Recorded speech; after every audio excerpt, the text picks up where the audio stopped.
रूहान जो हया से दिलो जान से मोहब्बत करता था और उस पर अपनी जान तक निछावर करता था, आज उसी रूहान ने हया को उसके हाल पर छोड़ दिया है, ये कहकर कि उनकी शादी को 1 साल हो चुका है, लेकिन वो अब भी हया के दिल में मोहब्बत पैदा नहीं कर पाया। शायद उसे मोहब्बत करना ही नहीं आती, इसलिए रूहान का कहना ये है कि वो अब हया को मजबूर नहीं करेगा और ना ही उससे ये कहेगा कि वो उससे मोहब्बत करे और उनके इस रिश्ते को आगे बढ़ाए। और ये बात अब हया को बिल्कुल भी बर्दाश्त नहीं हो रही। ड्रामे की नेक्स्ट एपिसोड में आप लोग देखेंगे कि आसिया जब मुबारक मस्तूर से कहकर जाती है कि उसे इन सब के पीछे कोई और नहीं बल्कि हया लगती है, तो मुबारक मस्तूर इन तमाम तर बातों को सोचने पर मजबूर हो जाती है और इन तमाम तर बातों के बाद उसे लगता है कि कहीं ना कहीं आसिया की बात बिल्कुल दुरुस्त है। ये बात जब हया को मालूम होती है तो वो बेइंतहा गुस्से में आ जाती है और सोनिया के पास जाकर भड़कती है और कहती है कि तुम्हें बचाने की खातिर मैंने इस घर में अपने लिए दुश्मनों को पाल लिया है। सोनिया जो कि कहती है कि मैं आपकी बात को समझ नहीं पा रही, तो इस बात पर हया सोनिया को जवाब देते हुए कहती है कि मैं आसिया फूफो की बात कर रही हूँ, तुम नहीं जानती कि किस तरह से आसिया फूफो ने अम्मी जान के सामने जाकर मेरा नाम लिया है कि मैं इस घर में साजिशें कर रही हूँ, जबकि मैंने ऐसा कुछ नहीं किया। मैंने तो तुम्हें सिर्फ बचाने की कोशिश की थी, लेकिन देखो किस तरह से वो मेरी दुश्मन बन गई हैं और अम्मी जान के सामने मुझे नीचा दिखाने की कोशिश कर रही हैं।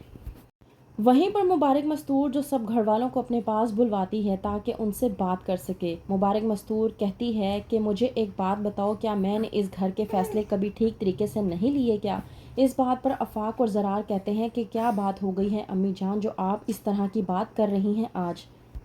इस बात पर मुबारक मस्तूर अपने बच्चों को जवाब देते हुए कहती है कि मेरे किए गए फैसलों पर उंगलियां उठाई जा रही हैं और इतना ही नहीं, मेरे किए गए फैसलों की खिलाफ वर्जी की जा रही है।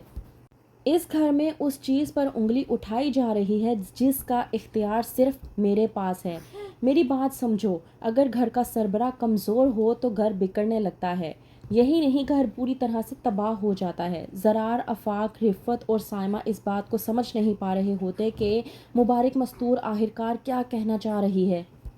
तो वहीं पर मुबारक मस्तूर तमाम तर बातें अपने बच्चों के सामने रख देती हैं और बताती हैं कि किस तरह से साइमा की वालदा ने प्रॉपर्टी के हवाले से बात करके उनका दिल दुखाने और उनके फैसले की खिलाफ वर्जी करने की कोशिश की है। और इतना ही नहीं, रिफ़त की वालदा ने हया को तानज़ो ताना करके उसकी बेइज्जती करने की कोशिश की है।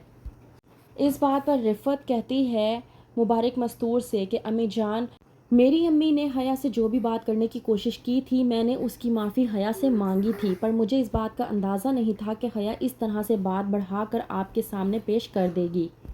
वहीं पर दूसरी तरफ रूहान जो हया की हरकतों से पूरी तरह से परेशान हो चुका है। रूहान जो आफाक से लड़कर आता है ऑफिस से और तमाम तर गुस्सा आकर हया पर निकाल देता है और आकर हया से कहता है कि मैं समझ नहीं पा रहा कि मैं अपने और तुम्हारे रिश्ते को आगे किस तरह से बरकरार रखूं। 1 साल हो चुका है हमारी शादी को, लेकिन मैं तुम्हारे दिल में अपने लिए मोहब्बत को उजागर नहीं कर पाया, या फिर मुझे मोहब्बत ही नहीं करना आती। इतना कहकर रूहान वहाँ से चला जाता है कि हया के दिल से आवाज़ आती है कि अब तक रूहान तुम्हारे पीछे था, लेकिन मुझे लगता है कि अब तुम्हें रूहान के पीछे होना पड़ेगा, क्योंकि वही एक कड़ी है कि जिसकी वजह से तुम इस घर में रह रही हो।